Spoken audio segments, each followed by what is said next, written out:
自己感觉这样的处理方式对你有没有帮助？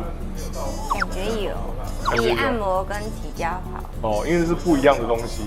哦，我们是针对这个筋膜在处理。哦，不是针对肌肉层或者是一些就肌肉的表层处理，不一样。我们可以去找里面的问题。所以处理过程中，你的感觉是怎么样？是我蛮喜欢那个痛感。蛮喜欢那个痛感。酸痛感是喜欢的，是因为有找到你的问题去处理它。